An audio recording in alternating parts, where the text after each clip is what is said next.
Greetings, fellow investigators, and welcome back to our video podcast, Into the Darkness, where my friends and I play the Call of Cthulhu role-playing game. I'm your host, Tom Rayleigh. Our campaign is entitled Intersections. It's part of the World War Cthulhu Cold War series. Matthew Sanderson is our game master, and this is episode 13. We don't have a recap tonight. We'll just go right into it. So, without further delay, let's continue our journey into the darkness. Matt. Hey, thank you very much then, Tom. So, our opening scene, we cut back to one of the more well-known locations here, back to the apartment that you have between you. Everyone has come back after doing their various activities over the course of the day. And I think Jacoby is probably the last one to get back, looking a little worse for wear. So if we skip to, normally there'll be the preamble of everyone agreeing to avoid the bugs and being overheard and go up to the roof. Yeah. So that we can start up there if people want to fill each other in about what's been going on. Oh, can we have some Turkish coffee? Mm-hmm. I need something to wake me up. I am exhausted. But I've got this cheap energy drink. Oh, do they have those then? I don't know what's in it. It's just some Turkish chemicals. It'll be fine. What did you find out from this? I'm loath to even use the word God. Hi. This thing. Well, I'll tell you what my experience was. There's definitely something there. I went through the procedures. I bought this piece of cloth. It's kind of pretty. Use so that I'm not tempted to open my eyes. For all we know, there's some sort of radiation involved, and opening your eyes could blind you. But whatever, I kept my eyes closed.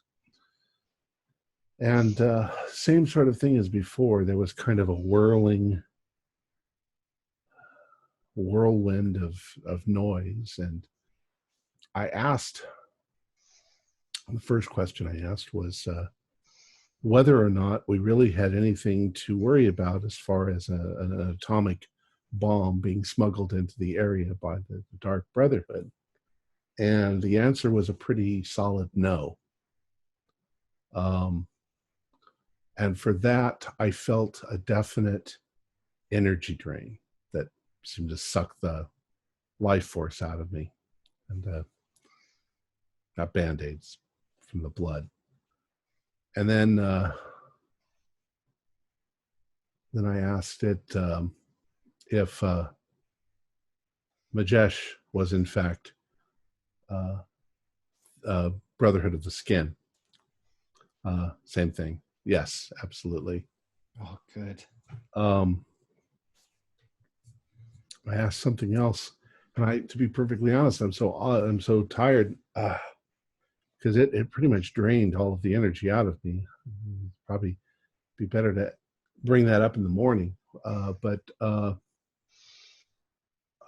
I asked it if there was anything in town that was here that was far more dangerous than any kind of nuclear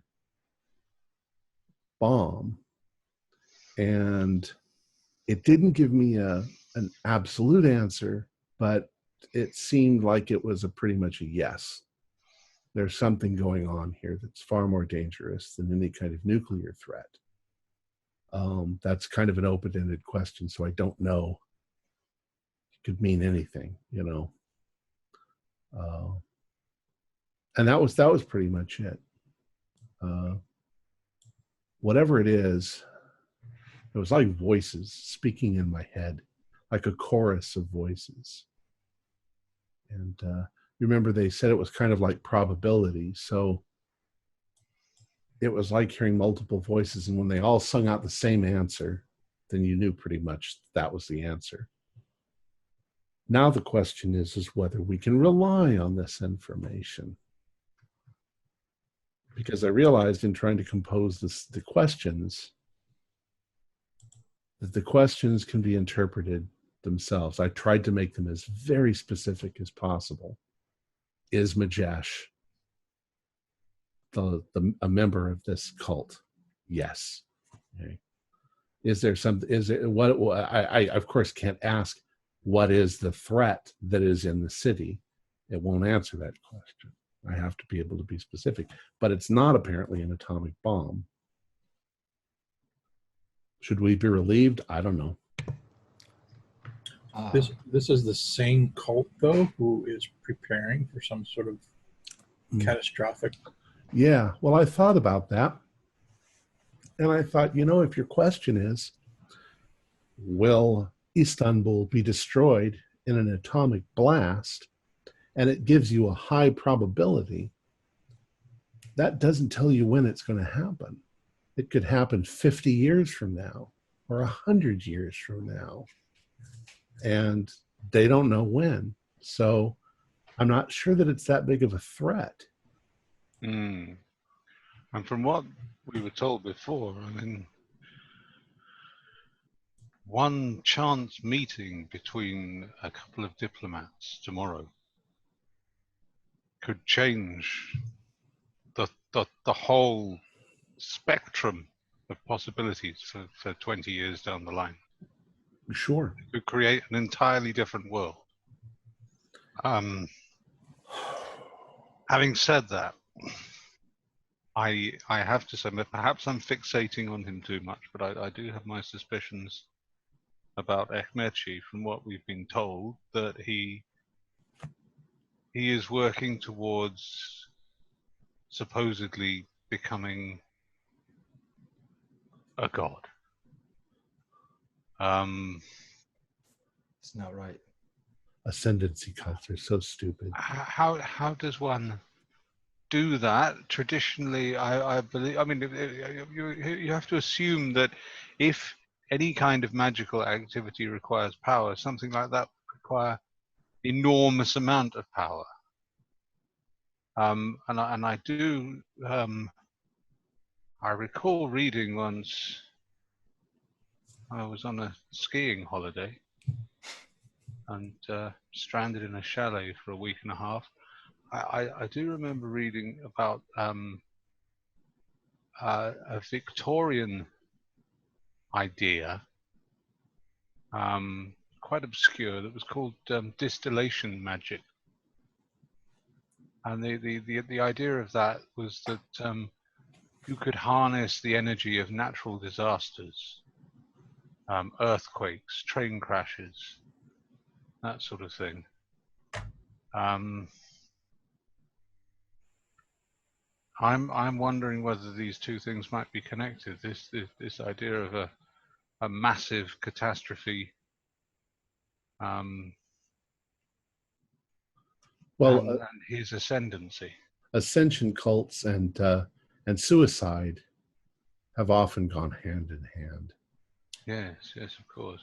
One thing I'll throw in there, you can all make Cthulhu Mythos rolls, because while Vahidi was there on the roof and explaining about various parts of what they're intended to do, she was deliberately blowing through it at 10 to the dozen, but she did mention a few key words that might ring true with a few of you.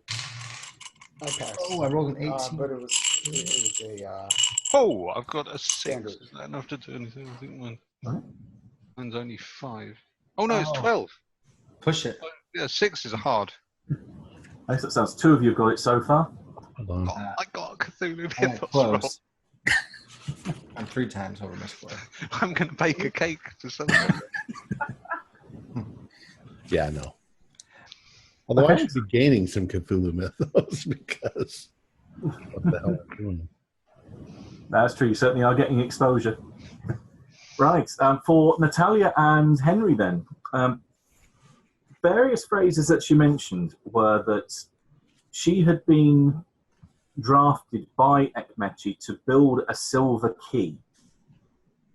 And that silver key, she was told, was going to be used to open the ultimate gate, where they would pass through, or rather, Ekmechi would pass through. Vahidi would also like to go through and also become a god. She made no secret of that. And that when they emerged from the other side, having bonded with Yog Sothoth, they would become another pair of ancient ones. these beings that exist outside of sphered space within the Magnum Memoriam that are omnipotent beings. So it seemed that there was a very definite ritual activity that they had to complete, and that this key was central to it. There was impressions that she, inclinations that she made, that if the circumstance was not right, then Yog-Sothoth would be angry that there had been other cults in the city that were aligned in such a way that could be considered blasphemous, like Beorloth being another entity that deals with time and space, which Yog-Sothoth, if it's a jealous god, would see that as being very much its turf. So if there was going to be a fallout, that could be a disaster in its own right, but it seems not so much that they'll be harnessing a power of a disaster, but specifically using this key to obtain their goal. I see. Hmm. Why don't we keep Daleth around when that happens and get them to fight each other? So wiping out any remaining groups in the region would be a precursor to what they're doing, or a prerequisite to what they're doing. Which at least from our perspective means that they would have to show their hand and start bumping people off. They have been. Before, well, yes, they've taken care of the Brotherhood of the Skin. Well, we have an option. In that we can simply give Ekmechi's details to Majash and kill two birds with one stone. I mean, I'd like to be there. he could take, well, I mean, that wouldn't be a bad idea. I mean, just as an insurance policy to keep Ekmechi under surveillance, and if Majash is if that falls through, you can take him up. I mean, we don't know what Majash is planning. We assume it would be to take care of this problem, but this could end up backfiring on us, and it could be. We don't know. I mean, do we really know that he's not just going to go there and then make some sort of deal with him? Well, Yes. yeah. The question is the cults, the members of cults, are they all loyal to one another? My guess is that they probably aren't. They're all vying for power, all vying for glory. I was going to say you have another possibility. We definitely need insurance. We need several irons in the fire, as it were. What if this?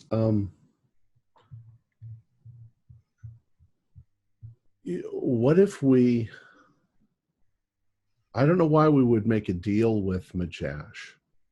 Well, do we even think that Majash is Majash?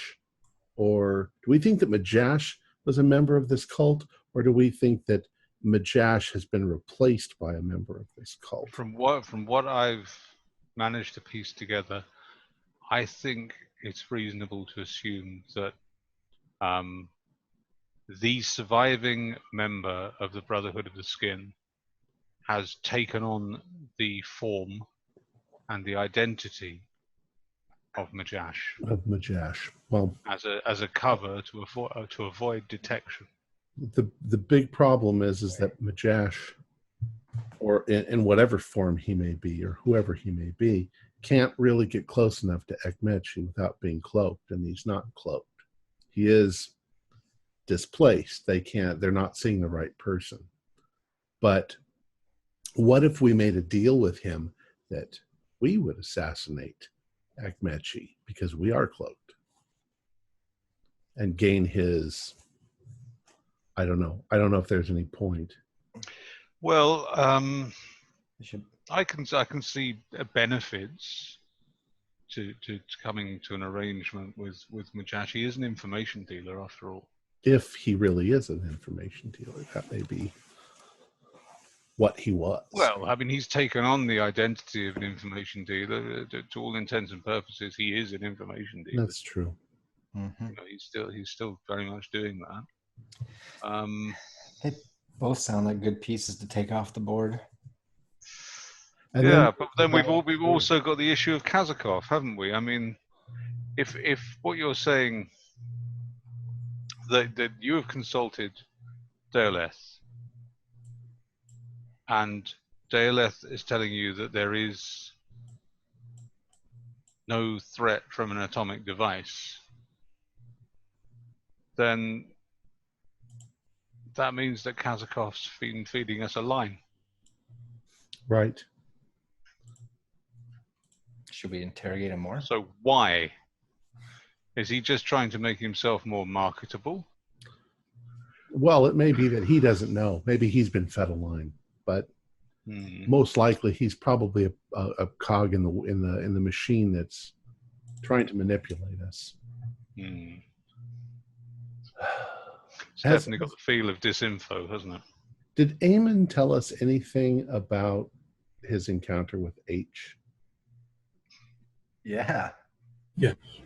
I was like, what do you guys think? And everybody's like, I'm going crazy here. Tell me. Yeah. I think Eamon's gonna. Well, let's see. We could try to get answers in the Dreamlands. Before you or anyone answers that, I'm going to jump in here and say, I want to remind everybody that we're Section 46, right? We are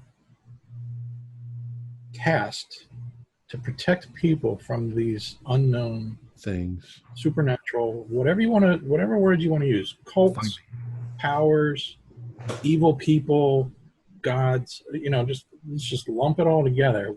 We're meant to protect the average person from those entities, and yet I feel like everyone here is trusting all of those entities. We're putting all our faith in yes or no answers that, let's face it, when we stop and think about it, they're vague and we can't necessarily pin down, well, it could mean this, it could mean that. We're depending on H, which Anne has already told us we're not to trust her. That's yes, true. I'm not happy with that aspect of it either, to be honest. We're depending on possibly asking one cult leader to take out another cult leader without any, like you just said, that they might have alignments. Two might align against a third. We're dealing with at least 5 different cults that I can keep track of right now. You're correct. You are absolutely correct. So I just want to refocus everybody's attention. I mean, I'm not saying anybody's wrong or anything. These are all definitely, the more information we have, the better. But at the same time, just be careful who we're trusting with this. This is critical. No, you're right. You're absolutely right. Maybe we should think for a moment. What constitutes a cult? And what constitutes a dangerous cult? There's religious cults of all kinds out there. And we're not going to, hunt every one of them down. Some of them are just a bunch of fools doing foolish things for foolish reasons. This fellow with the yellow, what are they? The book, The King in Yellow. That fellow, I think he might just be a frickin' actor who's doing some stupid play, but maybe he's something else. The Daleth people, I don't see that they're doing anything harmful, and they're not trying to do something that's going to destroy the city. Ekmechi, he maybe, because like I say, those ascension cults, you say they need energy, they probably do believe that. They feel that in a nuclear blast they would ascend and become gods. Well, I think you very much hit the nail on the head there, haven't you? That they believe that. It doesn't really matter if it's true. True or not. It's if they believe it and that makes them a a threat, then they are, by definition, a threat. And if we know anything about the Brotherhood of the Skin, they're worshippers of a god who advocates absolute chaos. They're dangerous too. They're dangerous because they're completely unpredictable. You know, they also think they're pleasing their god by blowing up hospitals with children in them because it's a chaotic act. I need to clarify because I'm starting to get a lot of terms confused. You said Brotherhood of the Skin. I think you meant to say the Black Brotherhood. No, right? I meant the Brotherhood of the Skin. I'm referring to what's his name? Majash. Because I thought, isn't the Black Brotherhood the one known for chaos and terrorists? They are too. But if the Brotherhood of the Skin were worshippers of Nyarlathotep, and he is the crawling chaos. Okay, so I am getting confused then. So Yeah, I thought the Black Brotherhood of the Skin is They worship. are too. Ah, Black Brotherhood and the Brotherhood of the Skin, they both worship Nyarlathotep. Just different avatars thereof. Different ways, yeah. Oh, the skinless one is not the same thing as. As whatever the Black Brotherhood worship.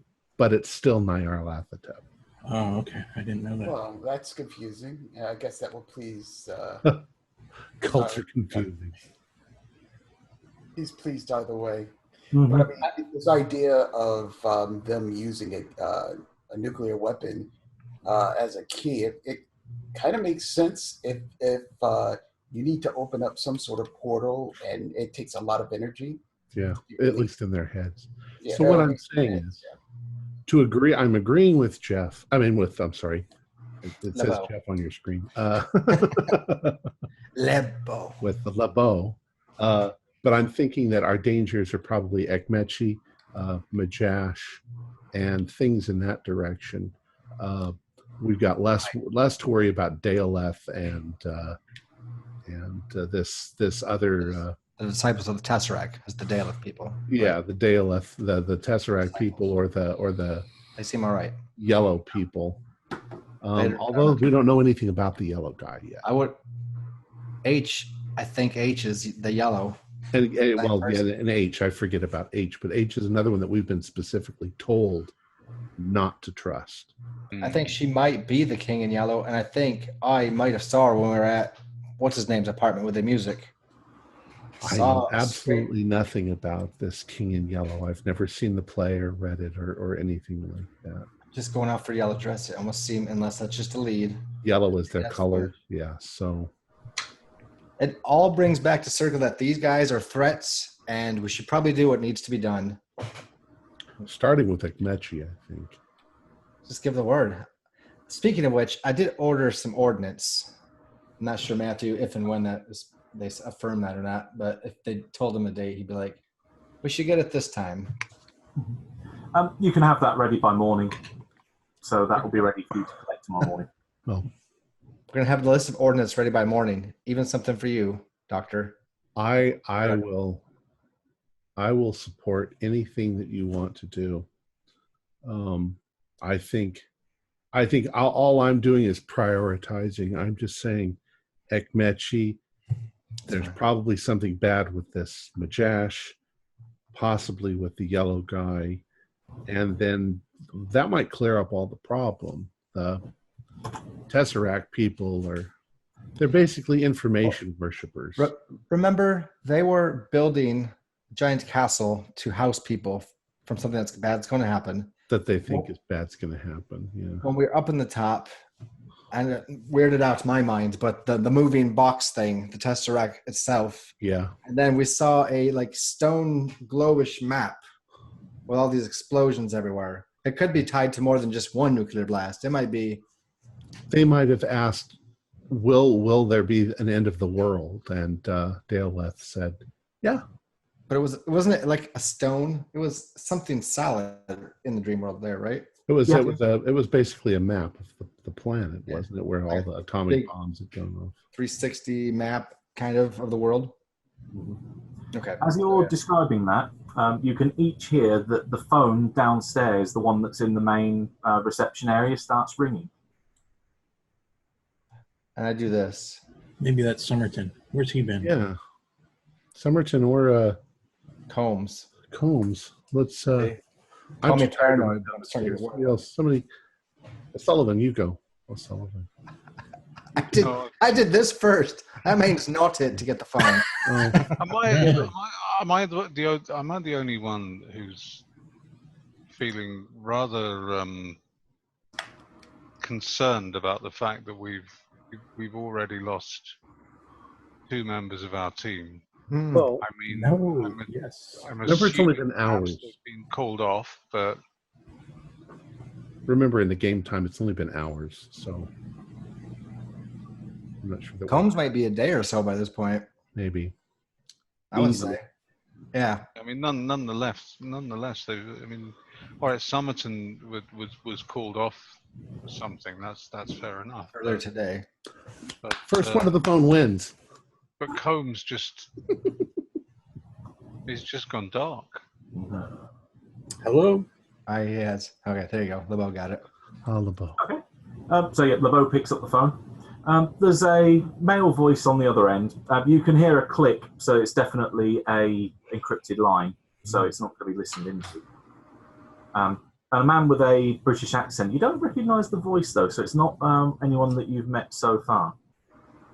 Just says, good evening. Could I please speak to a Miss Volkova, please? Miss Makova. May I ask who's calling? Yeah, my name's Pendleton. She should be expecting my call. Is there a number she can call you back, or? But she has the number if she wants to call me back, yes. Okay, I'll put you on hold, but if we get disconnected, I'll make sure she calls you back. No problem, thank you. And So I'll then, run all the way back upstairs, panting out of breath. You get your exercise. It's hard to tell you. You. phone call for me. All right, I'll head down and get it. Okay, I'm sending you a message with what you are informed. Oh, snap. I'll tell you, after that experience, I with the Dale left, I could probably sleep for a week. Well, go to it. We need to be rested anyway. I am. I'm going to go to sleep. If you guys tell me what in the morning, if there's anything important to talk about. All right. Good night. I wish I hadn't had that Turkish energy drink now. Despite the Turkish, I'm wide awake. I tell you, I'm Well, let's I'll let Jacoby go, and Natalia's gone, right? Like, are you going down to bed, Jacoby? Yeah. Good night. I have something I'll say to the other two, but that's right. I thought you were gonna go to Natalia, but you're sending her a message. Like, I got weapons, and I'm getting worried. I'm worried about Jacoby and the fish people. I don't know if it's a major concern yet. It might not be connected, but it seems like everything is. But what do we do? Are we going to green light someone? How do you feel about taking out the Sekmachi guy? Perfectly fine. No regrets. well. I think he's definitely a threat. He's not only a threat in terms of his cult activities, but he's specifically a threat to us, and he is almost certain to move against us the instant this cloak wears off.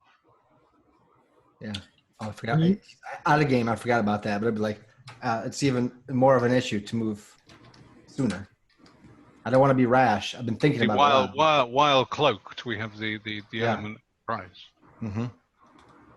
You remind me again. Why are we a threat to him?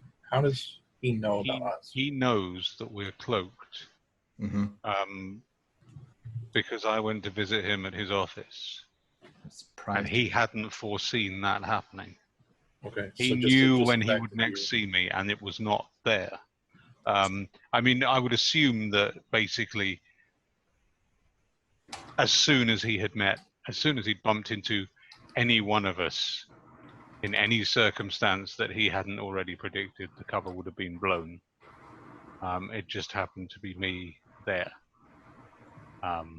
I say that by way of trying to excuse my error. Oh, no. And he would have assumed then that we were in league with Daleth. Yeah. Yep. But of Enemy. course, that he also gave himself away in doing that. So it's a catch-22 there. Neither of us has really got the upper hand on the other. Well, except that we have got the upper hand on him because we're cloaked. And we know where he works, right? Yes. We can walk right into his building if we needed to. And he's just a professor, Follow right? him. What's that? He's just a professor, right? It's not like he's got heavy security or stuff like Well, that. he's a professor and Follow him home. an MIT asset. We can just follow him after class. Now, Henry, you said, though, I don't know what I believe and what I don't believe as far as dark ritualistic magic, but we did go through something like that. Didn't you say he tried something on you when you were in his office? Tried to do something with your head? Yeah, it was very odd.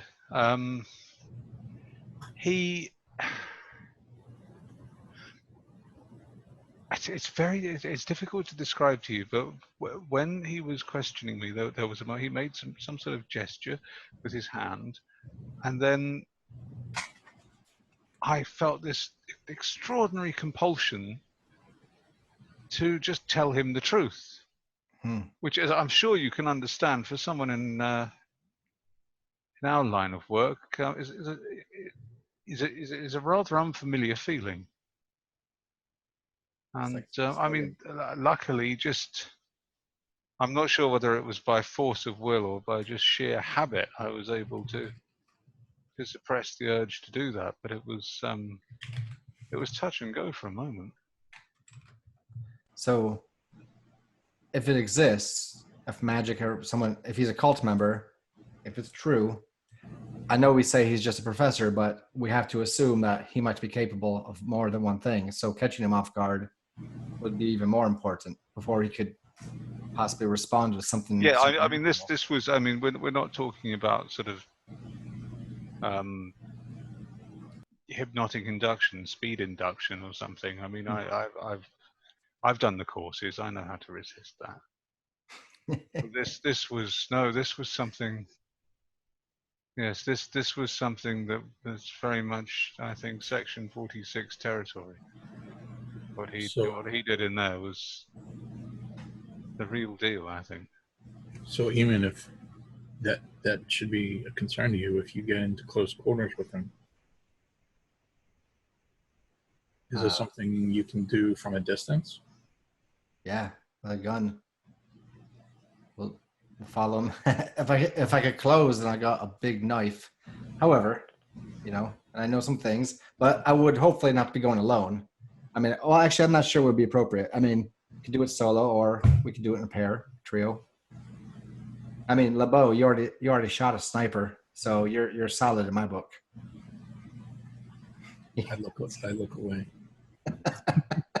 Still thinks it's going to keep thinking it's you, or whatever. But I'm ready to move. I think I am too, and I'm ready to help in any way I can. Timing? Do we need to? I mean, it's a priority, right? This is something we should do tomorrow, I guess. I would think at least surveying his day to day, try to watch him go in and then leave. At least what's it called? Scout it out, whatever. Would be the wisest choice, and then maybe follow him, look for an opening, act fast, try to make it quiet, and then make sure you have transportation to get the hell out of there, or find a way to disappear, wherever it may be. Henry, how did you? If I don't know this, tell me. But how did you meet him? How did you get there? I took a taxi to the university. Okay. Maybe we could get Bennett to give us a ride.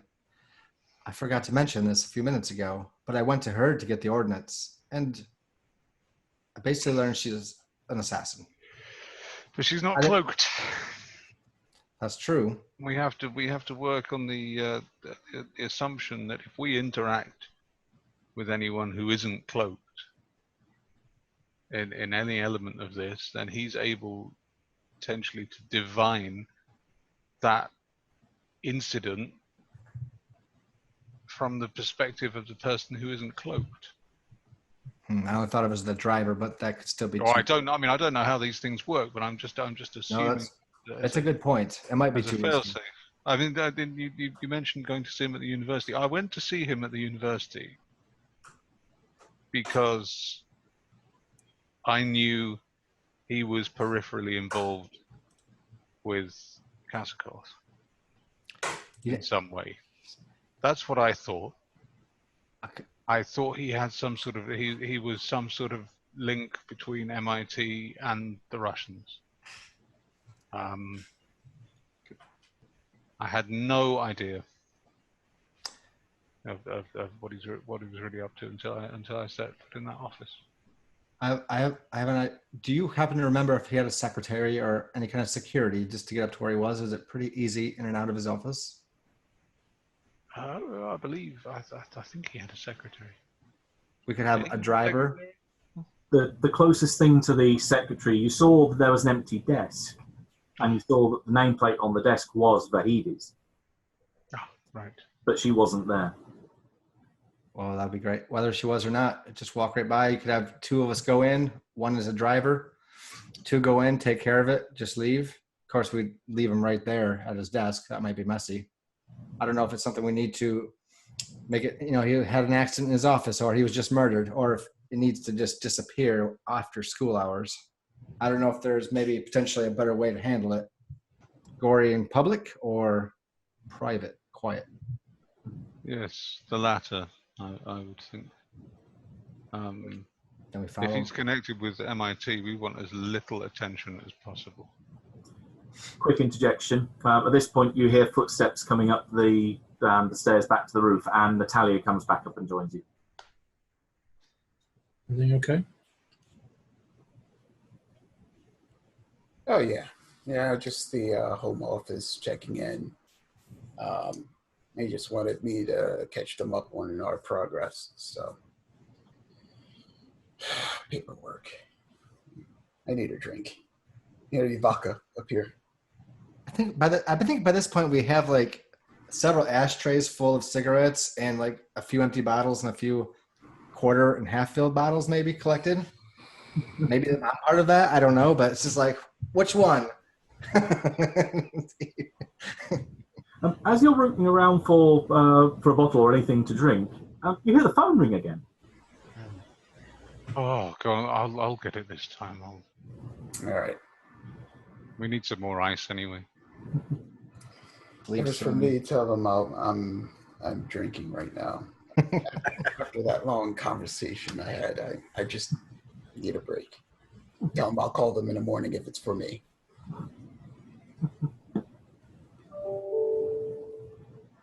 When you get down to the phone and pick it up again, you hear a click. Hello? Very it's a secure line. You hear a familiar voice on the end. It's Leighton. He says, Postgate, yes? Yes, that's right. What can I do for you? Can you grab LeBeau for me? I just wanted to have a quick word with him. LeBeau? Yeah. Yes. Would you hold, please? Sure. And I'll race upstairs. Mm-hmm. You getting the exercise this time? 2 steps at a time, and just sort of as I just sort of stick my head above the thing to come back up. I say, LeBeau, it's for you, Leighton. Lazy one. All right, and I'll get up and run back down the stairs. Okay. And make a mental note that maybe we can rewire the phone lines up to the roof. Yeah, you could definitely do that. All you just need is more wire. Yeah, I'll look into that. Your option, do you want me to write this out as a private message, or do you want me to say it out loud? Let's go with out loud. There's a lot of secrets floating around. I'll be open. Okay. One's got to break the trend. So. Right. Good to hear from you, LeBeau. I thought I'd drop you a message, considering that you are probably going to get a very large pat on the back when you get back to Langley.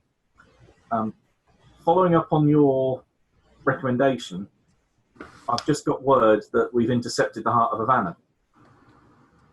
Nice. All right. Yeah, we found what their cargo manifest is saying that they're going to be picking up there in Istanbul. They're picking up a DSV that they are planning on doing a rescue mission to a submarine which has apparently gone down in the Bosphorus Canyon looking for survivors. There is a TASS reporter on board.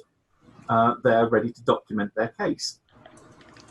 It would be rather unfortunate, she hinted, that if anything was to happen to the DSV and that if any of the ship or the cargo were interfered with, it would look rather bad for any force interfering with them, effectively getting in the way of what is, at this point, a rescue or mercy mission. So, you pretty much stopped an international incident, so thank you very, very much, sir. I'm glad I could be a help.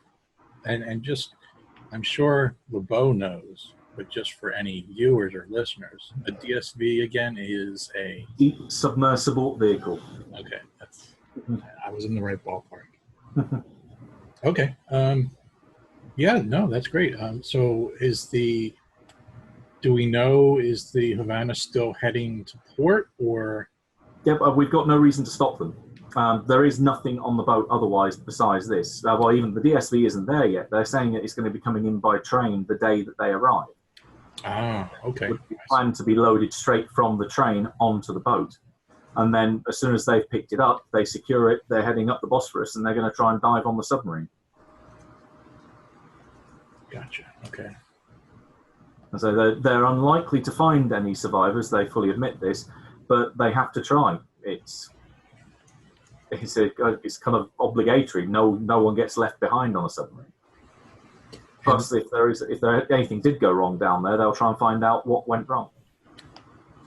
And this is... Do we know who's running this mission then? Yeah, it's been run by the Soviet Navy. The Soviets. It's one of their subs that's gone down. They have every right to go and find it. Okay, so that's the rescue part. They're rescuing their own people/submarine. Yeah, or at least to perform an autopsy as to what the hell went wrong and why the submarine sunk. And possibly recover what was ever on the submarine. A black box, for instance, yes. Okay. Before I ask Leighton, I'm going to ask you, Matt, because I'm not sure if I know the procedure here. Go ahead. If we're talking about putting a hit on a possible cult leader, is that something we need to clear through CIA, or this is not even related to the CIA? This is Section 46. If it's related to 46 like that solely is, there is sometimes, if there's crossover, you could say, well, this guy that's interfering with the Kazakov extraction, maybe we need to get rid of him. Yeah. Then that would be something that you would bring up with them. But this is completely separate from the Kazakov affair as far as you can tell. Okay. So there's no point even bringing it up to him. Okay, gotcha. All right. But yeah, as I say, I fully expect a big pat on the back, old man.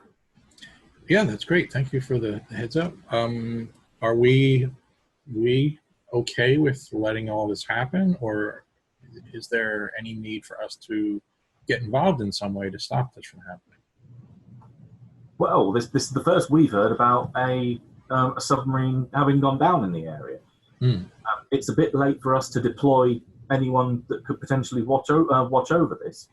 But the only information or the only recommendation I could potentially pass over to yourself is, if you come across any information about this that could potentially give us any idea of what's going on down there, then by all means tell us. But otherwise, no, we want to keep our hands well clear of this. We do not want to be seen interfering with Soviets going on a rescue mission, especially if it's on Turkish soil, or at least in their ocean. Because again, they're proud people. If we start screwing around on their doorstep and causing them shit, they're their liking of being in NATO may not be as good as it once was. Okay. I'm laughing. I'm looking at my intelligence and I'm thinking, okay, you're telling me no, but if I'm hearing you correctly, you're telling me yes. So I get it. So yes, sir, I understand. I'm glad we're clear on that issue. Yes. Yeah. Okay, sorry. Okay, yes, thank you for the information, and I'll be sure to fill in the rest of the guys on this. Gotcha. Right, in which case I will bid you good night. Thank you, sir. And you hear a click.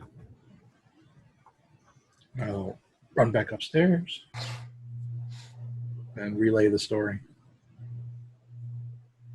Interesting.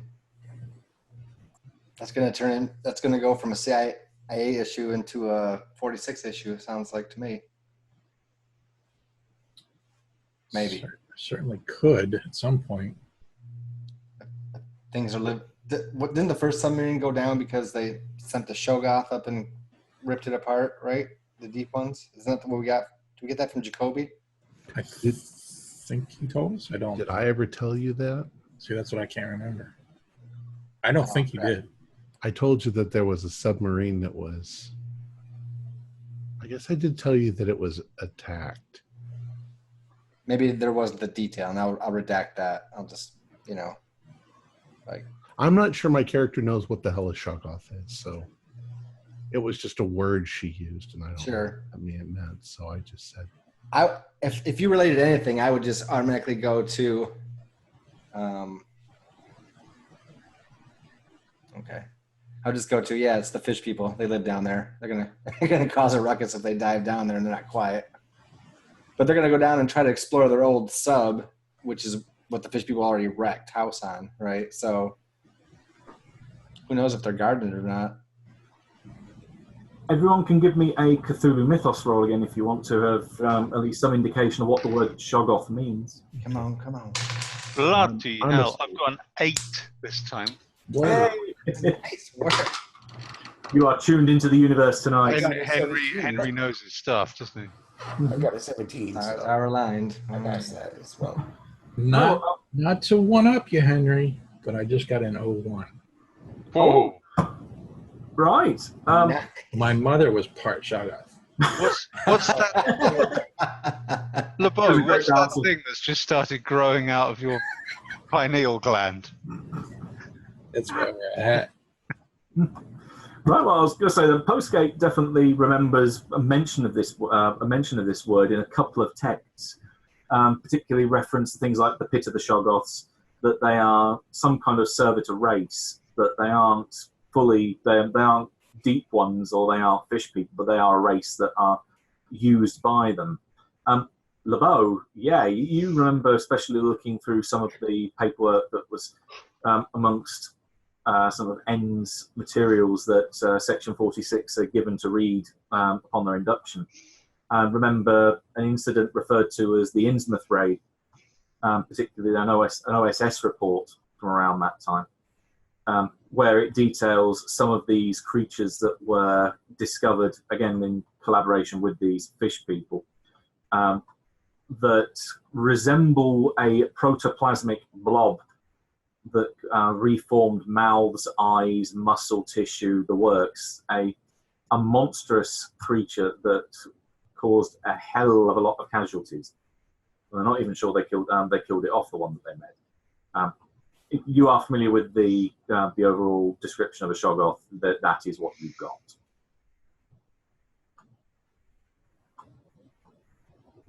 Oh, you're muted.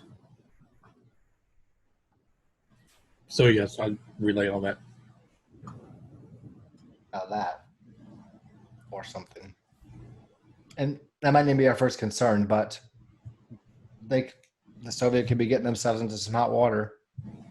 They go down there. I wonder how Jacoby's going to react to this news. Oh, he's in love with them, so he probably think it's okay. I don't know. Is he going to try to stop it? No, I don't. I don't really feel very comfortable discussing one of our team behind his back. But, fair enough. Fair enough. I think we need to be very cautious there, and I worry that he might get too close.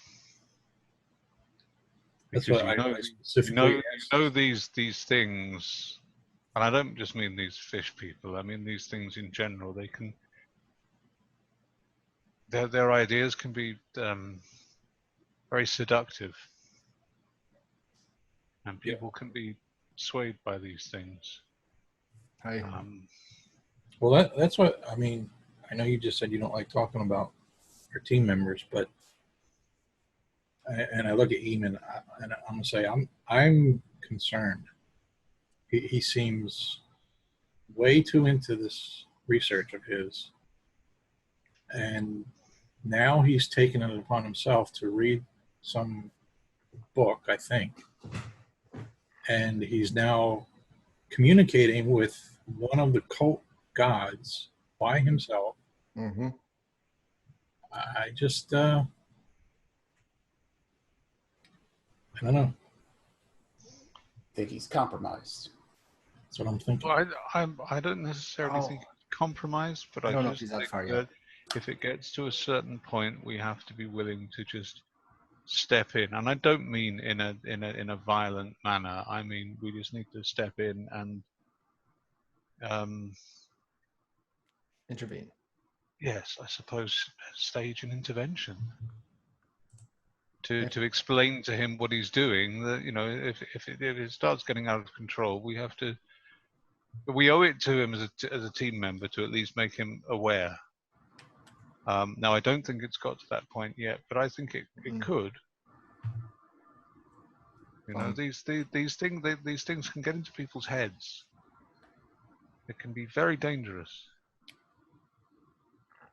Agreed. Yeah. We can't let one of our own fall prey to something like that. It's just not. I don't want anyone to get hurt or fall to it. And that's why I just want to make sure that I specifically asked Leighton if we should get involved in any way with this rescue mission, and he said clearly not, because if we get caught, it would be a huge embarrassment. Well, you might not have a choice if it goes to the 46 side of the scale, but I guess we can worry about that. Well, how long until the train and the boat reach the port? I think it's tomorrow. Yeah. Oh, great.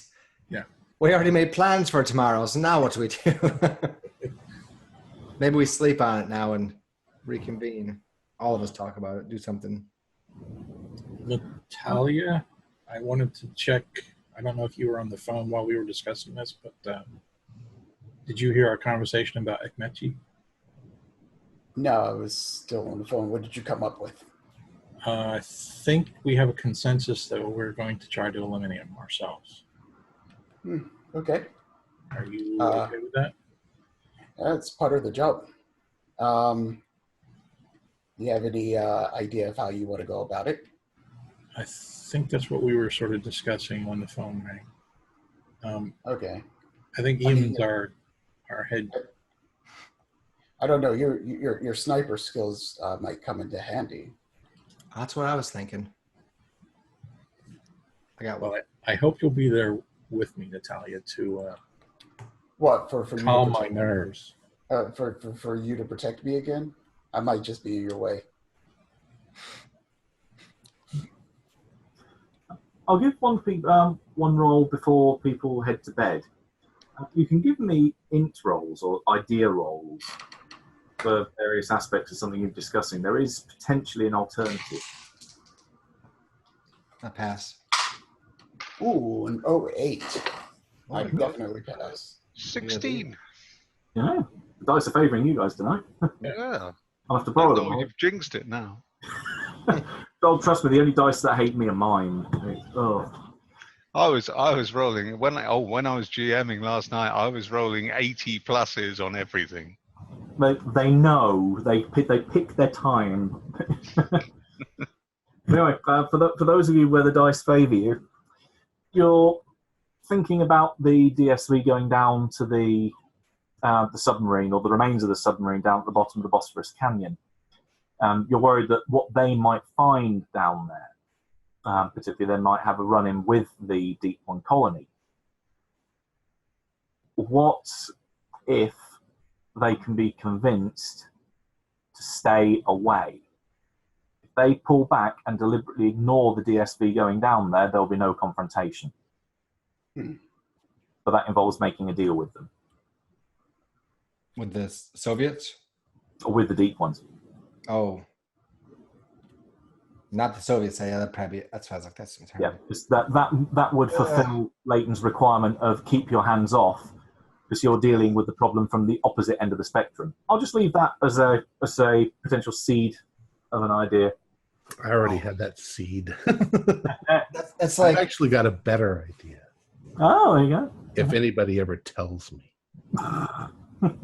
Well, I think we should have it over breakfast in the morning. You know, our ammunition's going to arrive. We're going to get breakfast, and then decide if we split up to do two different things. I don't know if 4 or 5 of us need to go on a murder. I think only 2 to maybe 3 need to go. What are you gonna say when you see H tonight? Yeah. Why would you? That's not even funny. Why would you? No, you're going to be there too. That's all it's going to be. And I'm going to bed. Okay. And he's like cursing his way down. He's like, I just want to make the deal. I go, and then you can't hear him anymore. Okay, we'll skip forward then. Various people head off to sleep without too much on their mind, potentially. Others, like Eamon, maybe thinking, oh, crap, where am I going to end up this time? No, I hope not. What time is? Oh, I guess I don't know if I would do that then, so it'd be up to the dice or whatever you say. Kind of, actually, I'd probably be focused on Akmechi. I've been thinking about him a little bit. Gotcha. You are awoken by the sound of the minarets calling in the morning. Nothing happens that night. So, well, we can cut to breakfast if you like, if you want to fill in Jacoby about what happened, the info you've got.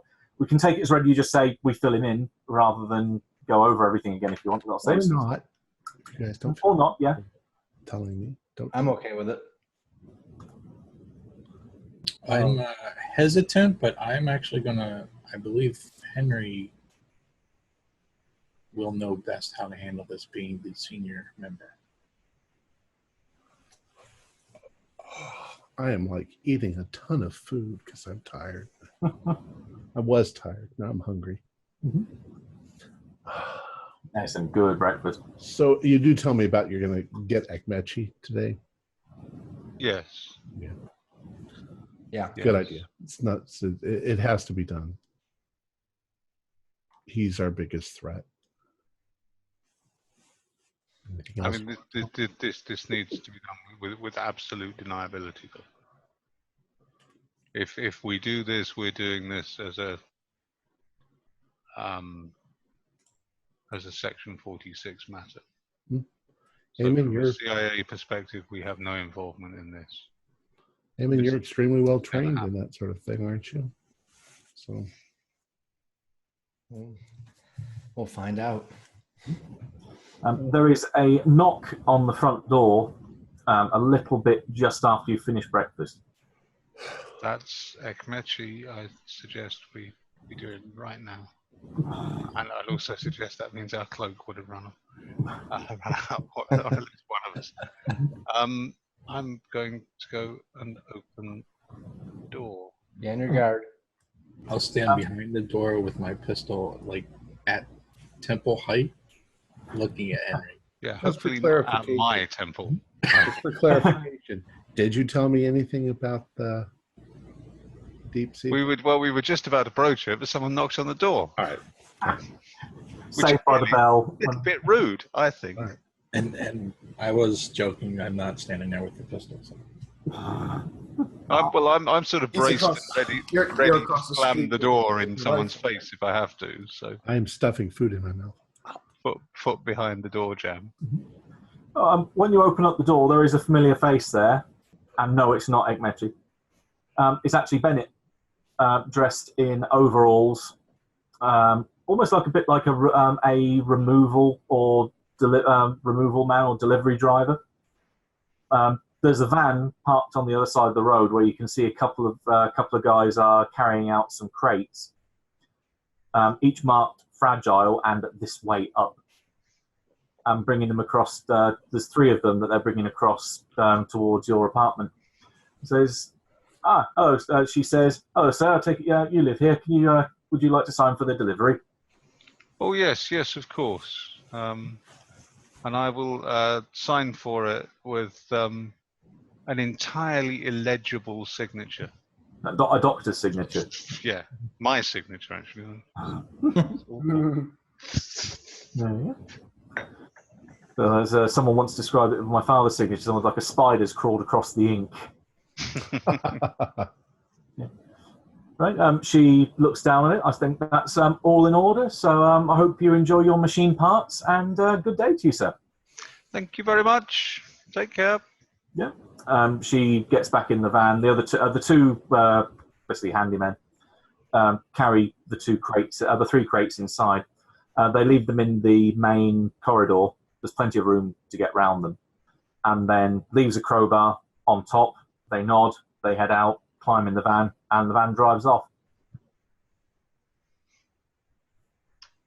Score. Now, I take it someone ordered something then? This might be our ordnance that we've purchased. I see. Eamon thinks it's Christmas morning. I was holding back because I don't know who exactly it was yet, but yeah, I was like, oh. You can almost hear jingle bells playing in the background. Yeah. So, yeah, I'll start. Well, I can see that they're there and be like, oh, gotta finish breakfast first. Breakfast, at least in my house, was always breakfast first and then Christmas presents. So, sticking to tradition here. Mm-hmm. Well, while he's having breakfast, I will take a look at what was sent. Oh, if you start doing that, then I'm gonna be like, oh, fine then. Take that as justification. The first crate that you pull open is there's lots of hay and straw packing material in there. Ooh. So everything is fairly packed in quite well. But the first crate, when you push that aside, you can see there are smaller crates inside that are quite distinctive. They are boxes of grenades. Yeah. The other boxes contain various weaponry. Do you want to give a full list of what you asked for there, Eamon? Do I want a full list? Or do you want to give an overview to Natalia of the kind of things that you requested? Yes, I think I put it in an email at some point. I have to find it real quick. Oh, wait. I asked for another 38 automatic handgun for Jacoby. And I don't know if we got multiples, but I also had said kind of, well, out of character that I would have asked if anybody else wanted any type of ordnance, specifically. So, but I got a 12 gauge shotgun, sawed off. It's time. M16A2 assault rifle. These are the things I asked for anyway. A couple of boxes of ammo for everything. Body armor jacket, if there is such thing. And grenades, frag, smoke, flashbang. Again, I'm not sure if all those things were around or exactly where it was as far as advancement in technology, but those are the things I thought off the top of my head, plus anything else relevant. Oh, yeah, I wanted a sniper rifle. Are you sure that the threat to the area isn't us? That's good. That's a lot of stuff. If it wasn't, it is now. Then maybe on the gun count, because of your discussion with Bennett about what if there's anything more you can get, she has essentially been not lazy but kind of generously lazy, and just put X2 alongside all of your requests. So you have 2 lots of everything that you have asked for. Nice. I'm like, oh, look, they brought you a sniper rifle, and they got me one, too. There you go. Mm-hmm. Couple sniper. LeBeau, you got a sniper rifle. Now you can show me how to shoot.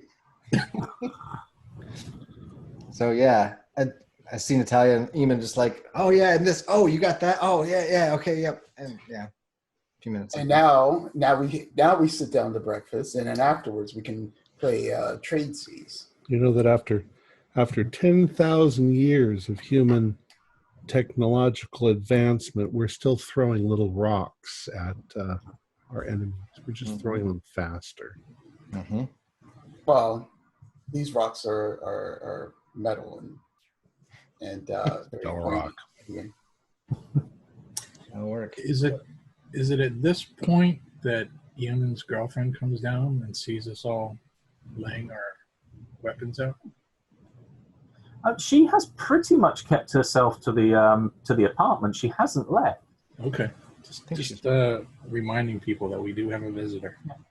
I know because Bennett will actually this might be a good opportunity to take her away anyway. This was something that I think Eamon discussed last time, wasn't it, of getting her out of the country? Yeah. Right. Yeah. In which case, then she will have come down. Though she will have been asked to come down when the van was here, and then she would have left it in the van with the other handymen. Okay. That's I think what we went to put it for, and then I talked about new missions after that and everything. So, yep. And can I ask Eamon if all of these goodies were they acquired on the books? I'm sure. I don't know. I just asked Bennett. She said her eyes lit up like it was Christmas for her as well. Okay. And we had a nice discussion about her days of doing things and mine. And she said, no problem. See it in the morning. Can I ask the GM that? Yeah. It's because it's been put through Bennett, and Bennett is one of your local station agent. Yeah. This has gone through the books. This is official, above board. You're not going to get bitten by suddenly saying, "Where the hell did you get a grenade from?" Okay. It's something you have got, and it's all I's dotted, every T's crossed. Great.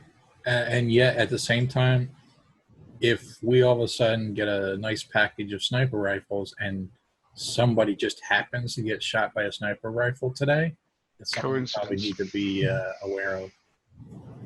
Yeah, covering your tracks still might be a good thing. Yeah. Well, at the same time, we might not be the only agents in this city, so. But you know that SIS have a base here. Yeah, you do remember that we were at the police station and there was a sniper across the Right. street, so. Been shot at already. Yeah. Good to know. Well, you guys look like you're having all kinds of fun. Mm-hmm. Does anyone gonna tell about the sub? I think this would be appropriate time if we were going to. I think you should, yes.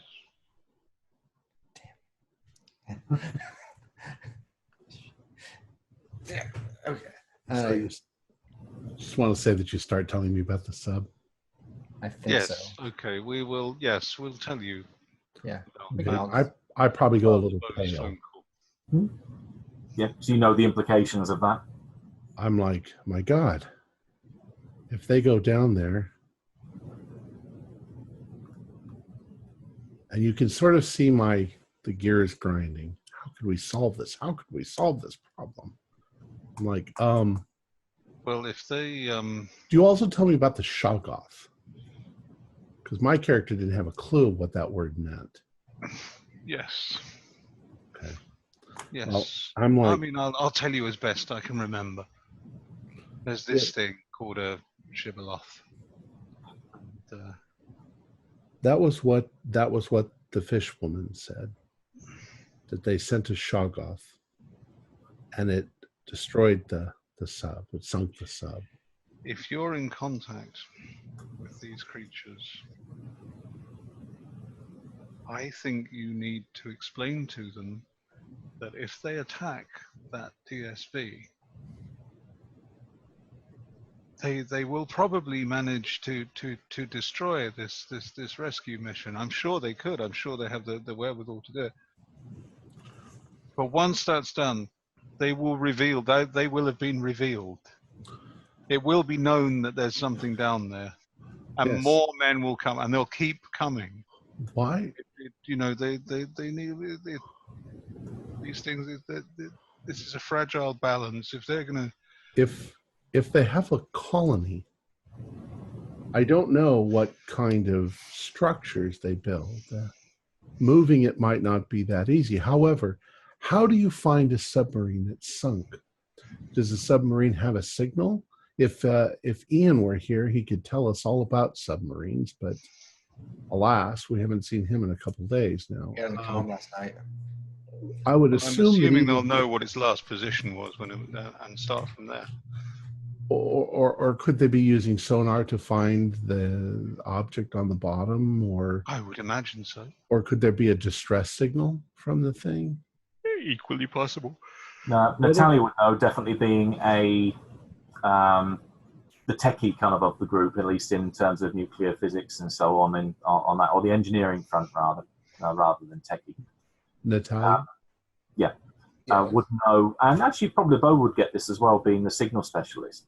But they would probably have an ultra low frequency transponder that would act as a beacon connected with the black box, specifically so it can be so it can be found.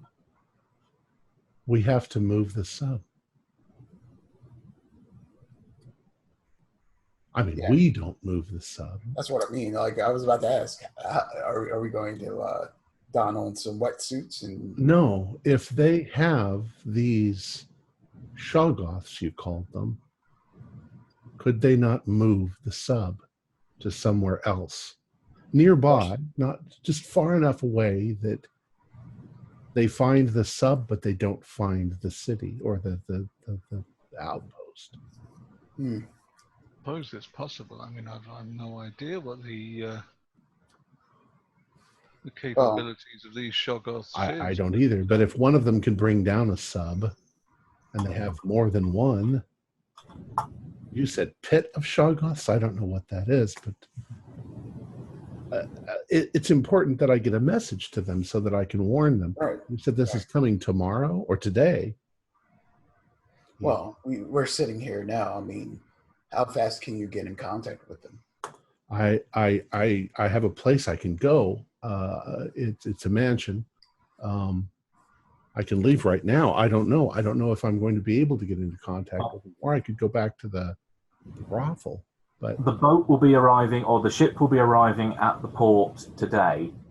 It won't be leaving until tomorrow, and it will take at least a day for them to get to the position at the end of the Bosphorus Canyon and then lower the DSV. So you've got a little bit of time. got a couple of days. Okay. So I can still finish my breakfast. Thank goodness. Can't By the go way, I now. feel wonderful this morning. It's like my entire magic has returned to me. I would caution Jacoby that when you do go, you don't have to go alone. I'm sorry, not to go alone or to go alone? Don't go alone. Well, do you want to go with them? Sounds like you're. It sounds like Eamon is going to be pretty busy today. Well, I'm not saying me I mean, necessarily. you mentioned the brothel, and he did bring a young lady home the other night. So I guess. Yeah, I think I do need to go alone. It's dangerous, but I think you should. they already at least trust me at least that much. You know what? That's not a bad idea. I mean, if you bring somebody else, they might not show up. They might not trust me. Right. He goes, And I I knew you were mean- gonna say that. I knew you were going to say that. And You do feel comfortable. It seems like you're comfortable with dealing with them. So Well, quite honestly, all they can do is kill me. you know what? Not necessarily. He goes, and that's why I got this for you, and you're going to take it. If you're going to go alone, you're at least going to go armed. And he like slaps the don't- 38 down in front of you. He's like, it's going to happen. No. For a no, moment I there, I don't thought think you were that's- going to give him a grenade. No. All right. I was going to give him a grenade post-game. I just haven't gone that far yet. Starting small. Handgun, grenade. Well, okay. If they found those on me, Supposed to be subtle. yeah. You have to. You Eamon, can't go unarmed. Eamon, and I put my hand on your shoulder. I am armed, just not with a gun. Might not. I have ways. Rip them off you later. All I right. have ways, and I could demonstrate, but I don't want to. This makes me worry more when he says it's just like, at least think about it before you go. It doesn't hurt. Let's just say that I could incapacitate any one of you for a number of hours. With what? Really bad BO. With my Shogun powers. No. Don't worry about how. But I'll be okay. I'll be okay. If I don't come back by this afternoon or contact you, then I don't know what. If there's a problem between, I can't even imagine what would happen if they found those fish people down there. It could start an avalanche of conflict. I don't know the answers. I just don't know the answers. I don't know them. I don't know what's happening. But I think I can. If we can get them to move that submarine, then I think we're okay. And I don't think they want the conflict either. So Why would you have them move the submarine when they're specifically going to find it? Shouldn't they just stay away from the area totally? how do we get them to stay? Well, I think that it might be near where they are. They destroyed it because it got too close to their outpost. I'm not condoning destroying it. Maybe they're primitive minds. We don't understand them, but they destroyed that submarine because it got too close to their outpost. It might be sitting right in the middle of their city right now, for all we know. I keep saying city. There's probably no city. There's probably a couple of huts. What he meant though, if they could just leave for a bit until they came down, retrieved it, and left, then they could just hurtle back in. Maybe they don't want to. Theoretically, we'll leave it at least in part up to them, but they might also find some strange. I don't know if they live in houses down there or, seashells. Who knows how they live? It's Sardine cans. It could be, like some sort of choral fantasy down there that they all live in. I have no idea, but we don't want them to find anything down there. Isn't that going to raise a red flag, though? If the Soviets, if they know that the submarine, they've got to know approximately where it went down. They might think that it shifted. The currents moved it, or it shifted, or it's like them trying to find the Titanic, which they'll never find the Titanic. No. But Ridiculous. It probably drifted miles and miles. It's the best part of a 2-mile drop, so it could have gone, depending if it was going at any kind of velocity, it could have gone down at an angle. It may not have gone straight down. Right. They will have a general approximate area. That's why it's got the likes of the ultra low frequency transponder to then home in on where it is. But at the minute, they only have a general area. Right. That's my guess. Mm-hmm. But let's finish these Turkish pancakes. Are they pancakes? I think so. I don't know what they're made of. I thought they were coasters. They were quite hard, I think, to mention. I've been resting my coffee on one for the last 20 minutes. They're delicious, actually, with a little honey on them, and maybe they are coasters. Holy crap. Have I been eating coasters? Very tasty ones in either case. All right. Once breakfast is done, it seems like you've got an idea of what different tasks you want to be tackling. It seems like Ekmechi is going to be a big one. And that's, correct me if I'm wrong, that's going to be everyone apart from Jacoby, because Jacoby's going up to the Rumeli Kavagi brothel to make contact with the deep ones. Making contact. On a business trip. I won't turn anybody away that wants to go. I think we just need a car, maybe. This is going to be, we'll generalize part of this because I imagine you're probably going to be doing some setup. There was discussion, correct me if I'm wrong, you want to try and get an idea of his movements during the day? Yeah. Yes, I don't think we want to go into this blind, do we? I would say scouting that would be a good idea. I don't know if one day is enough or part of a day, but try to do some reconnaissance. Okay. That's going to take time. So in theory, Jacoby could actually go up to the brothel and come back to be involved in this if you wanted to be. Yes, well, the more boots on the ground, the better. Let's But less see subtle. how he gets on. We'll go. But We've got a few hours. I'm really not interested in your murdering somebody. I mean, if you want to do that, that sounds like fun, but I abhor violence. Fair enough. So you have the option, but so it's completely down to you. So if it's all the same to you, For those of you that are on Team Murder Spree, can I have tradecraft rolls from all of you? Tradecraft? oh, man. Nope. Not- Trade. I could spend 20 luck. Aha. That's a lot of luck. I know.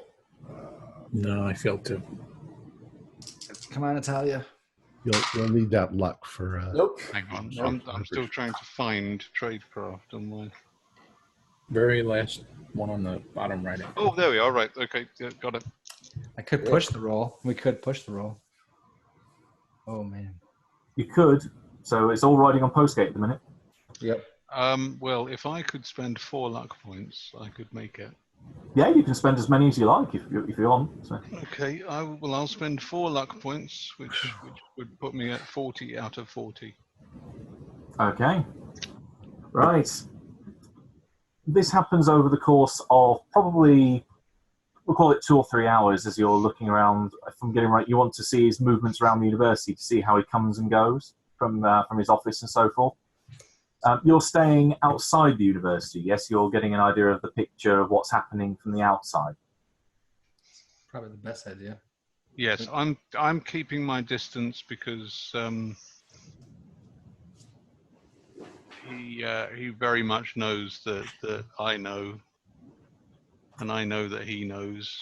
Yeah. He may not know that he may suspect that the others are close, but he knows that I definitely am. So if he sees me lingering about, that's going to blow everything. So You are able to keep yourselves far enough away, especially with the one pass roll between you, so that you know that you are not spotted throughout the course of this. But you are fairly adamant you want to arrive early, because at that point you want to make sure that you see him arrive and you see other people, their movements and how they coincide with him moving around. So this is going around the perimeter, keeping an eye on the car park, looking at the window into his office, and doing it fleetingly from a distance as you move in circles around this part of the university. It's pretty much dead when you arrive. There is no one there. And you keep watching as various people pull up into the staff car park. You watch people get out. You watch them go inside. At some point, Ekmechi is just in his office. It's almost as if he just appears in his office.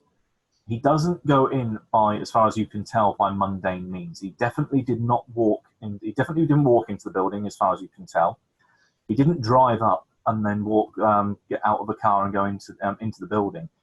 Either he was in the building all the time, which seems a bit ridiculous because you've been in his office, you've seen that he had no real sleeping facilities there, or he just appeared. well, I'm going to go out on a limb and suggest that might be him using one of those orbs, Mm-hmm. which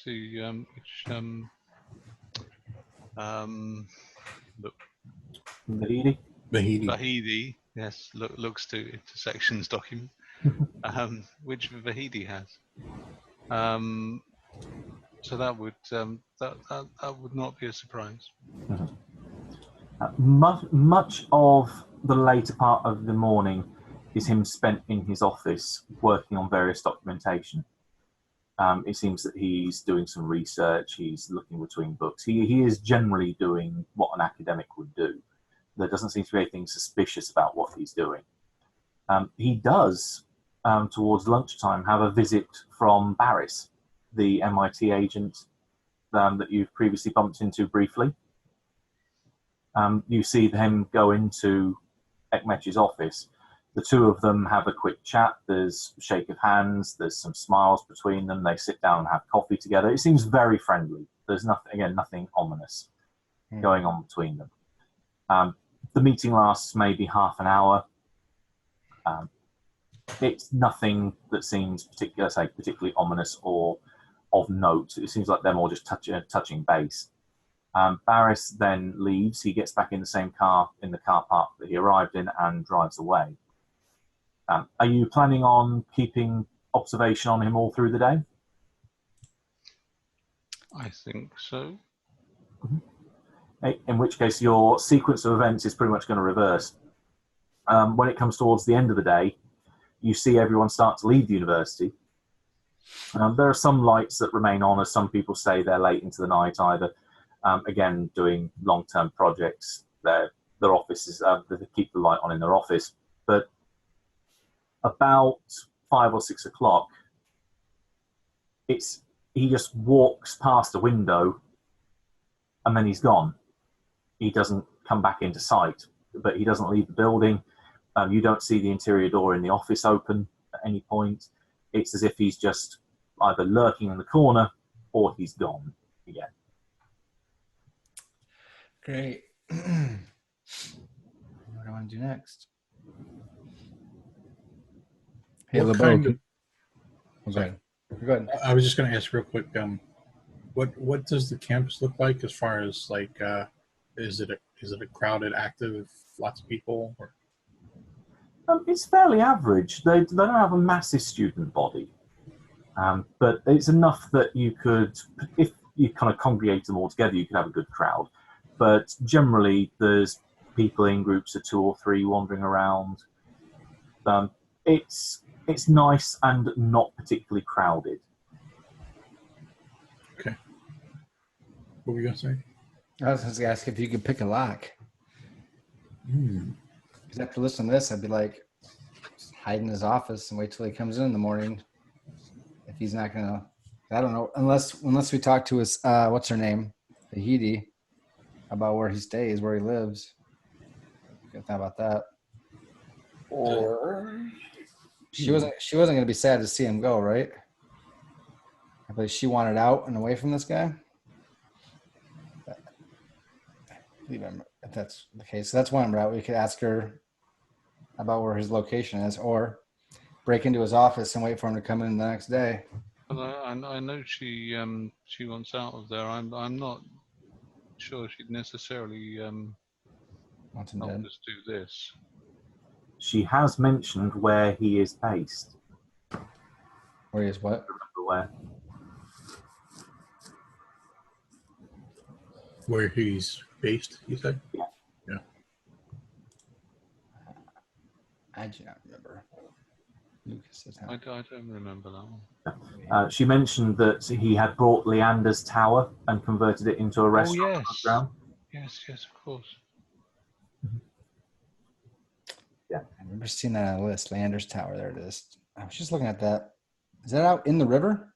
Oh yes, it is not in the middle of the Bosphorus, but it's definitely surrounded by water on all sides. An actual fortress. Indeed. Is what's that place? I don't know if we've seen it or not. Like, is there a bridge accessible to it? Or is it supposed to be like old and abandoned? It's converted now into a restaurant, so it is in the process of being converted into a restaurant at this time. Okay. So it is somewhere that is kind of habited. But there are ferries that go back and forth. It's too far for a bridge to cross, but there are numerous ferries that run to it, predominantly from the Asian side of the Bosphorus, not so much the European side. It's the same tower from The World Is Not Enough, isn't it? The James Bond film. That's the one.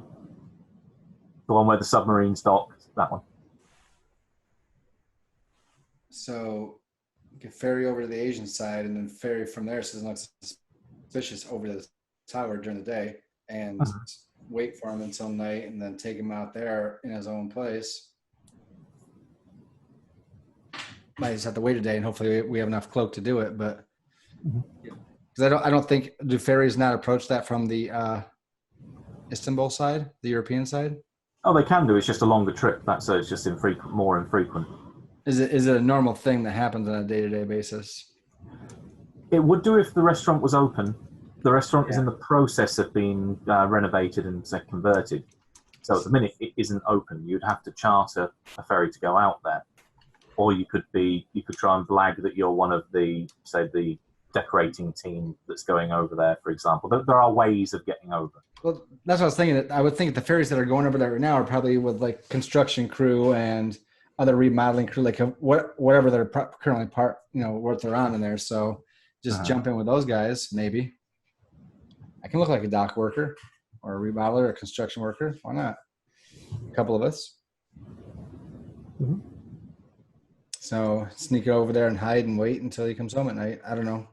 Just throwing it out because I think we're unsuccessful for today, unless we're going to try to sneak over there right now. You can give me int rolls as well for other options as an idea roll. Can we enlist Vahiti's help and yes. get her to transport? 29. 29 out of 80. Oh, Pass. same here. Okay, LeBeau pretty much got the idea there anyway. Oh, good, because I failed my roll. Now somehow you came to a very similar result anyway. Vahidi said these because what has been given to Postgate already is his orb. Mm-hmm. That's the orb that she is using as her gate box to go back and forth between you. You could use the orb that Postgate has to go to where she is, and she said that she is at the tower because, or at least the way that she worded it implied that she was with him over at the tower. Snap.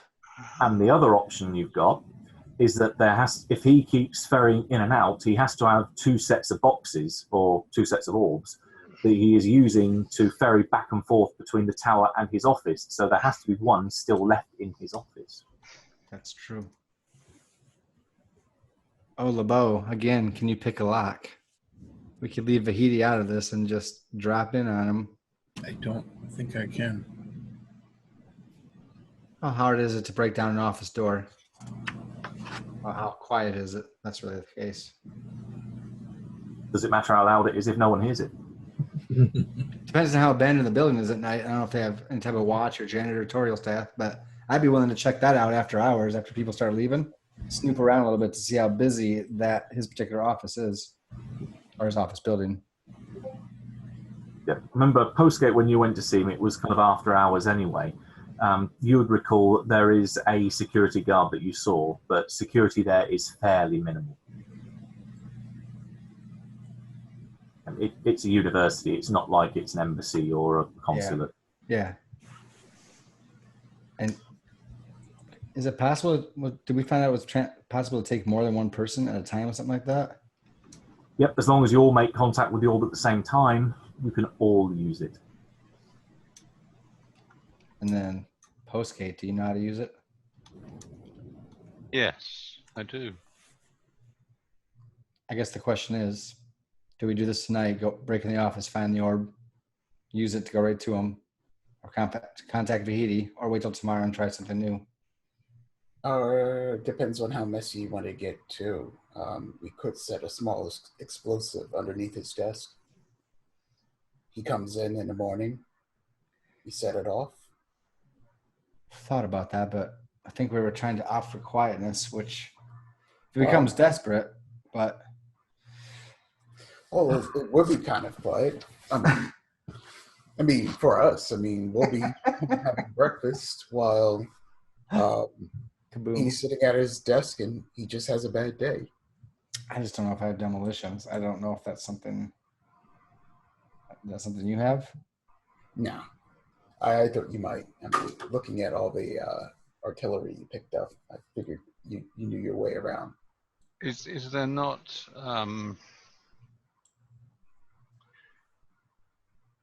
a vantage point from which you could snipe into the office? Oh, I could try that. I'm not that great of a shot. Maybe. Put you both up there. Yeah, you can show me. You can point. Maybe it's a training exercise or something. I don't know. You need a spotter. You need to have a spotter anyway. Someone needs to be spot for the other one. As long as we get it done, we can do this.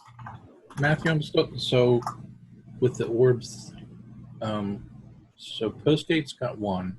Uh-huh. Are you saying we need a second one in order to go two? Now, how gate boxes work is that you have a pair, one at one end and one at the other. Postgate's got one, so that would allow you to travel from your end to where the other one is. Which we're assuming is in Bahiti's possession. Yeah. Because she transported to him. Yeah. Okay, gotcha.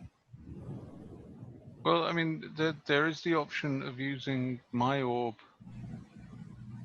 to travel to her at the tower, and then dispatching him and using his orb to travel back to the university. Perfect. Let's do it. We can be quiet and stealthy. This tower will be nice and far away from civilization. Do it. Dispose of them. Go home. And drink. I like that last part. Why would we need to go to the university? Why can't we just go back? Because he lives in a tower that's surrounded by water.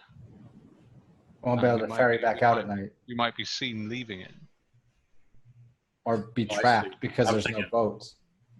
I'm thinking we transport in and we transport back, but once you're there with the org, there's nowhere to go back to. Is that right? Yes. Gotcha. Yeah, you end up taking the orb with you. It's why you have to have two sets of two to go back and forth. Otherwise, it's a one-way trip. Then effectively both orbs are together in the same spot. You then need to have another one to be able to go back somewhere else. So each of them has multiple pairs of orbs. Okay. Right. We'll cut over to Jacoby for a couple of minutes. So, right. You head up to the Rameli Kavegi brothel. It's a nice little area. There's characterized by lots of mansions on the Bosphorus. It's nice and affluent, although there are a few of the mansions here which have evidently been abandoned for a while and have fallen into a state of disrepair. You're heading up there presumably in a loan car, or heading up with a pool car given by the consulate, so you don't have a driver with you or anything like that. All right. So I pull up to wherever you can park, perhaps across the street, and then I look around, see what kind of people are walking around, and head up towards the front of the mansion. This is quite a nice tree-lined and quite heavily wooded area, so it's almost akin to a private road. You pretty much park up at the front of the driveway by this big set of iron gates which are shut. You can see that there's a chain and a padlock wrapped around it, but they're not actually done up. It's just they're tied around it for show. When you get close enough to it, you can just see, oh, okay, you untie it, and the gates squeak open. There's a short walk down the driveway. It looks like there's been a fair bit of work done on the front of the house to make it look like it's definitely in use, that it's definitely, definitely been maintained. But again, the closer you get, this all seems to be for show. That from the road, it looks normal. The closer you get, you can see there are flecks of paint that haven't been. This has been a bit of a rush job. The side of the house, in particular, still looks run down. And looking through some of the windows, most of them have shutters from the inside or curtains drawn, again to make it look like there's people here. But this place still has the feel of being pretty abandoned. Okay. Does it? Are there lights inside, or there's a couple of daytime? So there are a couple of windows that you can see where there are candle stubs in the windows. Okay. So there are people that have been staying here. And are there any people around? Yeah. When you head up to presumably if you head up to the windows and start looking in, you do actually catch sight through one of the side windows of a man dressed very similarly to the likes of the hired muscle that was down at the playing poker in the back room of the brothel by the Galata Bridge. Okay.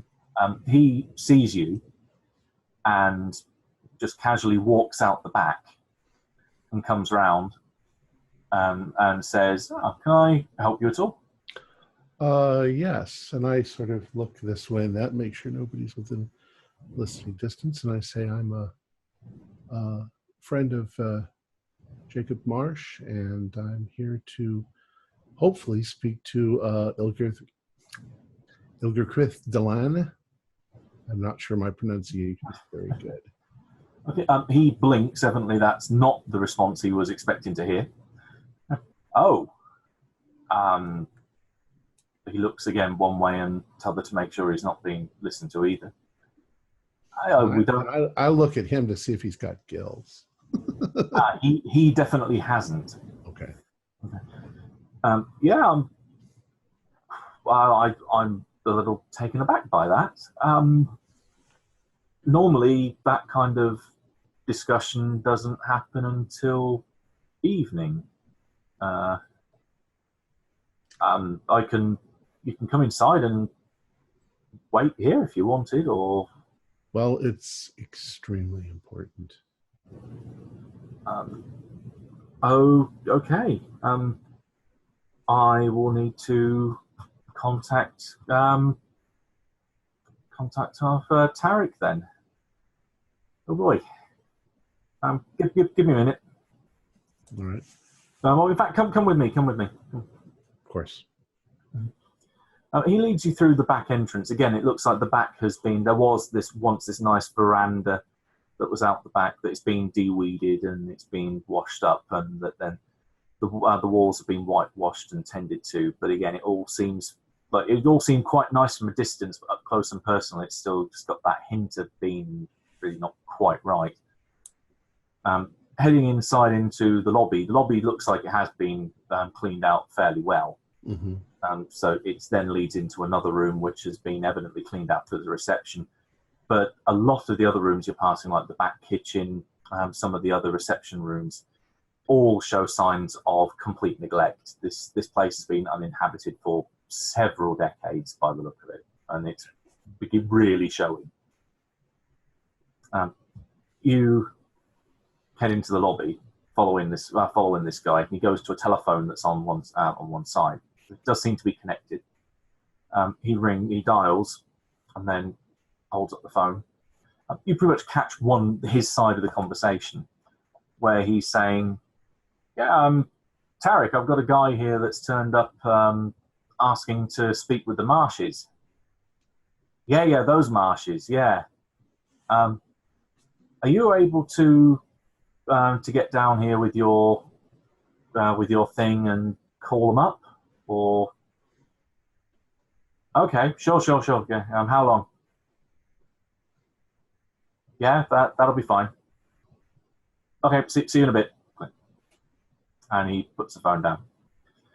Yeah, Tarek is going to be a little while because he's got to bring the boat down from around on the coast. He's actually out doing a fishing run at the minute. He was collecting some traps. I see. But yeah, he'll probably be here in a couple of hours. So if you're happy to wait around, I can put some coffee on for you, or we haven't really got much by way of amenities here. I mean, I've got like a packed lunch that I brought with me. Well, that would be nice of you. Is there? I don't really know how to express myself towards the situation. Is there anyone else in authority here? You said Mr. Tarek? Yeah, Tarek's going to be coming down. He's Tarek Al-Bath. He's one of the guys that works with Abdullah when you want to have a word with the Marshes. I see. Yeah. You can see he almost shudders a little bit of the mention of the name. Well, if I have no other choice, then sure, I'll wait.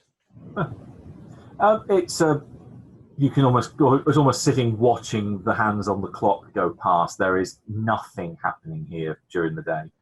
It seems like they've got the one guy that's keeping guard on the house, and that's it. Just nothing happens here while the sun's up.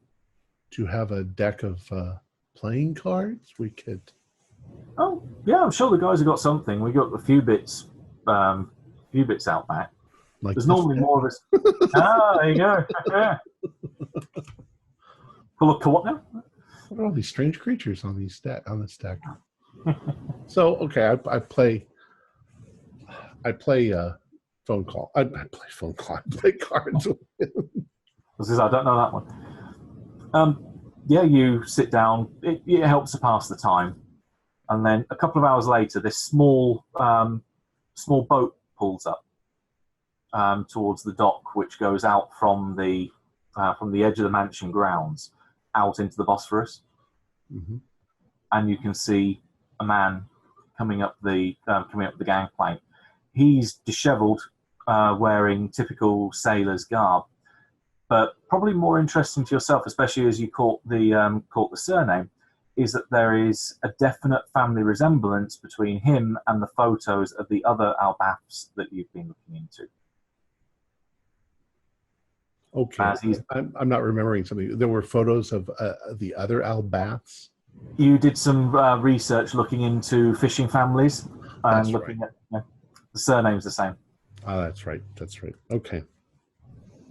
So we'll leave it with him walking up the gangplank. Okay. And just as Postgate's about to step away from the microphone, I was going to say I'll skip back to the others. Still here. Okay. I can do it in a minute. All right. So I just can't see you. That's all. Oh right. Okay. No problem. I was going to say, in which case you've had a little bit of time to think, discuss, confab about how you're going to proceed. What are you going to do? Well, which approach do we favour? We can either hit him in his office,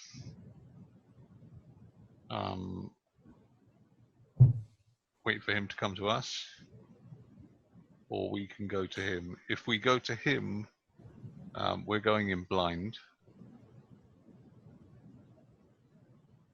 and getting out of there cleanly relies on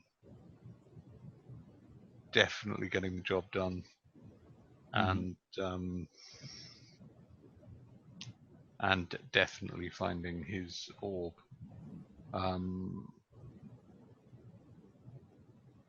I would favour, if we were going to do that, I would favour getting as close to the tower as we realistically can before using the orb.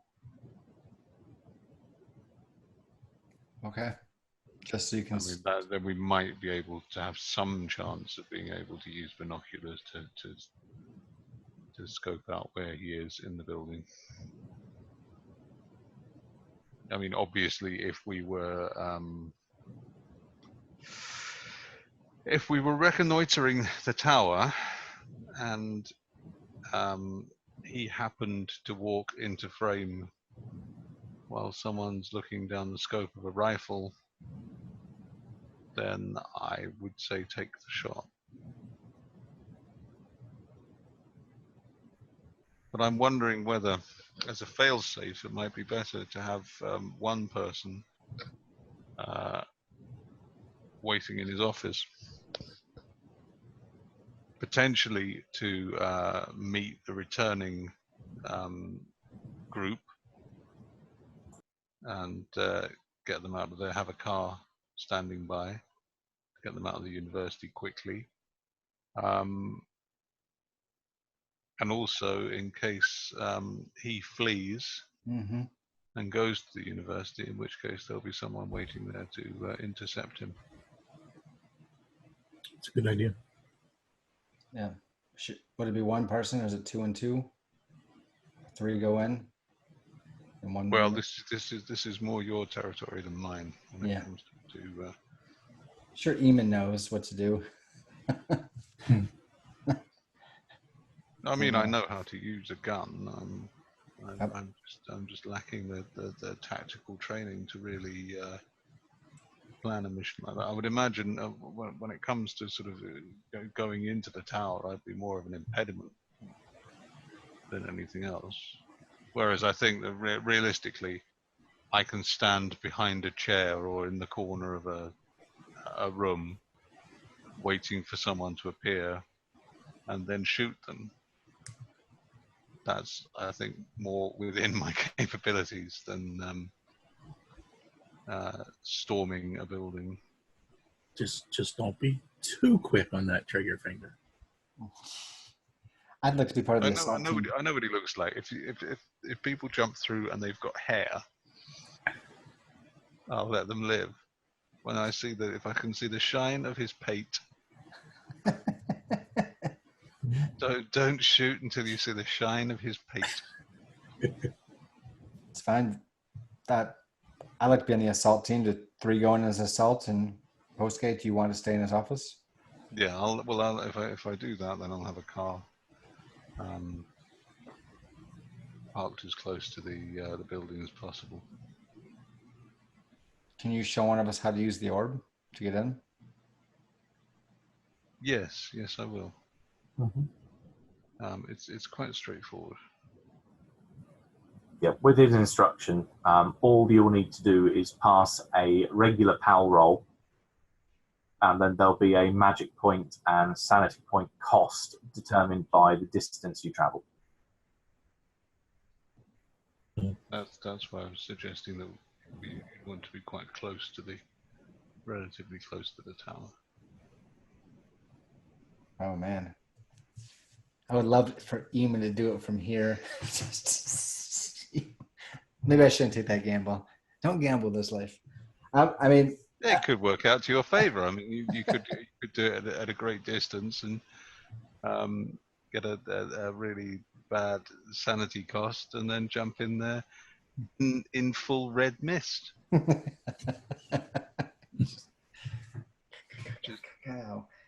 I mean, okay. I mean, mechanically, we don't know that, right? But in game, postgate says, I suggest you get as close as possible. Mm-hmm. Yes, Okay. I mean, just purely from the perspective of being able to at least attempt to reconnoiter the tower, figure out if he's in there for a start. I guess that's the plan. And just to be clear, the tower is far enough away that it's not a good sniper shot from land. It's really too far to do a sniper shot from land. Okay. Yeah. But still There's got also a thing in 1973.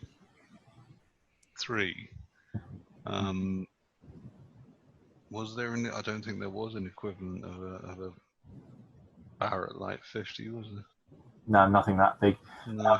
It'd almost be just the same as using like a 303, because it was used as a sniper rifle during the Second World War. It'd be similar kind of level of tech to that, to be honest. Yeah, and we can still go on. We could have, like, I'd take my sawed-off shotgun or an assault rifle, maybe. Probably don't need that, but you can still take a sniper in case we can find a vantage point. But you could also have your handguns and whatever else ready to go, and just go in there as light as possible. My advice would be to just get in and do it. Yep. Don't give him time to say anything or do anything. Nope. I can close with a knife. Do it if he's sleeping. Gun if not. Make it quick, painless as possible. And whoever gets it, just in general. Good. I think then, looking at the time, that's pretty much as you're ready. You've got your plan set and ready to roll. That is where we will call it for tonight. So you have a discussion about to happen at the mansion, and you have all hell about to land on Leander's tower. Fantastic. Excellent. Thank you. All right, our players for this episode included Jeff Wilkins, Lucas Glassauer, Mick Swan, Wayne Worthy, and myself, with Matthew Sanderson as the keeper of the secrets. We're currently producing 4 shows a week with music and sound effects added in post-production in order to create a richer listener experience. We provide audio-only versions of our shows free for you to download from Podbean or iTunes.